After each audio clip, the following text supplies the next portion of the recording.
that tonight we mentioned that Juliana Zobrist is going to sing the national anthem. Yeah. They're going to play a tape of Harry Carey singing The Stretch. Like they should every day. Ryan Sandberg is going to throw out the first pitch. Ryan? And guess who's going to yell play ball in an effort to get everyone fired up to stay alive in the NLCS? Who's that? Jim Belushi. Oh, let's go. That's a great way to end the baseball season. That's when you take the shotgun and you pull it closer to your mouth, right? Like at the end lower of mandible everywhere on the roof. At the end of The Fly. Oh yeah, when like he's half machine, and he's half fly. You want to talk about? And the regular Jim Belushi. I've never seen the great one, but because remember that she has the shotgun to his head and he's like, "Please kill me." Yes, she was a lousy tramp. That chick. She did. You loved him when he was all good, and Mr. Scientist. All of a sudden he starts growing things and throwing up on his food. You ain't down. What kind of man? Well, he told her to be afraid, to be very afraid. She tried to stay. And she still hung out because he was getting leverage. No, but she tried to stay, remember? Then she had the dream about giving birth to a maggot. And then, well, there's a lot of people who have that dream. And then she had a dream to give birth to Corey Maggette. And he came out like a full Duke uniform. And that was all weird. So they didn't wide use shoulders from birth. Right, ow. So tiny little waist. And they didn't, Lord. They didn't use that one. You got to be down for the crown, man. She was. He told her to leave. She wasn't. When he's walking up the wall. She wasn't down. She was. She was 2 down. That was the point. Nah, she wasn't down. Yes, she was. She was doing it because she had to, not because she wanted to. No, she felt compelled. She genuinely loved Seth Brundle. Look at Dan. Look at Dan arguing for a Jeff Goldblum movie that I don't give a damn about. She wasn't down. I'm going to go back and watch it. She was. It was to a fault. That was the whole point. She kept going back there, and he was telling her, get away before I kill you. And then the other dude was trying to hit on her, and then he saw that, and he was like, all right, it's on now. Right. Time for me to do my fly thing. Yeah, I'm going to do the fly guy.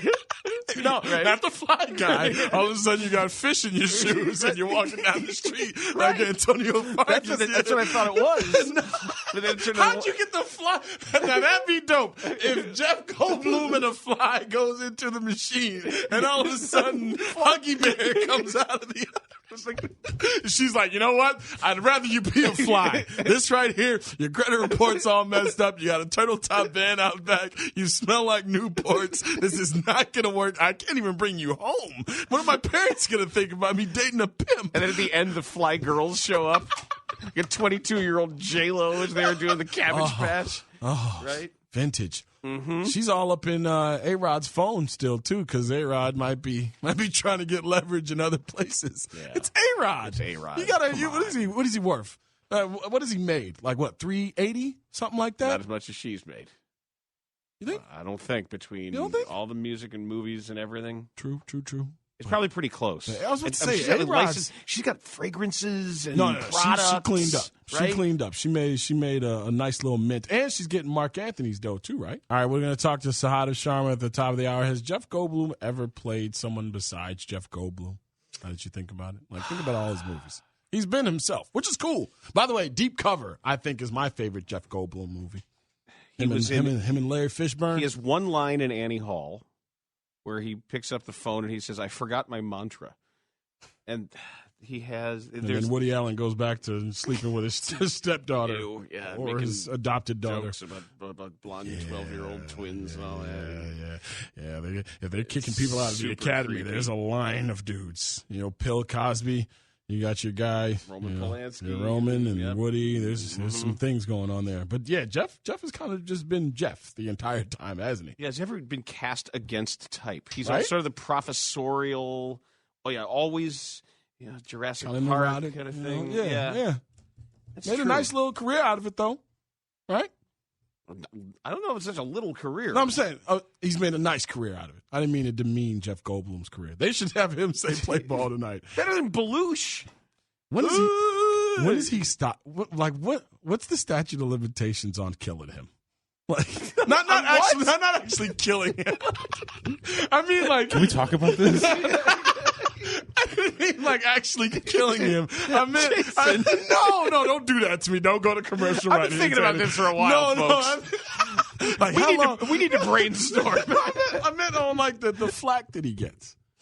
Like, is it ever? He's never going to be his brother, and he's never probably going to make things that make you laugh. Yeah, but you talk about a guy who could just point to a scoreboard and his, his $50 million house in the Hollywood Hills. Yes, he does the the Jay Leno, crotch bump right there, bang. How about this? What do you think of this? You didn't watch my show? 500 million other people did. Yep. Kiss it. Enough people did. I don't care. But play ball. Does Belushi ever get on the other side of people being like, you know what? I'm tired of just murdering this guy every time he's on any television screen. You think he ever does? Is there another generation that has to come along to make it okay to like Jimmy? No, they'll find somebody else. There'll be another Chicago personality that overstays its welcome and tries to glom onto everything and becomes ubiquitous with sports. Yeah, rock and roll guy. Yeah, maybe. Right. Maybe that's the next one where people go, oh, he's here again. Yeah, he made another song that we don't really like. Yeah, we like the stuff from 94. Yeah. Or Chance, the anointed one.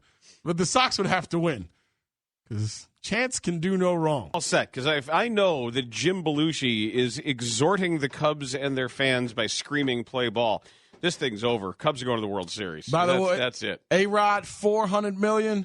J-Lo, $380. 380 large, man. That's God bless America, boy. She made Geely. What else was she in? For that, Out of Sight is, if you haven't seen the movie Out of Sight, Steven Soderbergh. It's a good look for her. It's a Anaconda. good look. Anaconda. Yeah, I like Anaconda. Money Train. Hey, Jersey Girl. Hey, Anaconda just for Ice Cube yelling at things. They got snakes in here this big. No. What's the old John guy? Voight's accent. John Voight's accent that is never the same twice. Is it worse than Idris Elba's in Prometheus? It goes from Ozzie Guillen to Ricky Ricardo. It's all to John Lackey. It's all over the map to Speedy Gonzalez. How about his cousin? It's Slowpoke Rodriguez. The most racist character in cartoon history. It's never the same twice in that, but Out of Sight. She's unbelievable. Everybody in that movie is awesome. Okay, You seriously should check it out. It's great. I had an Don Cheadle as a prisoner is the truth. I had an Eva Mendes thing that kind of blocked out my J-Lo love. I can only go one Latina temptress at a time. So Eva Mendes took up a lot of my time while J-Lo was doing her thing. J-Lo still looks fine as hell. Yeah, she's still beautiful.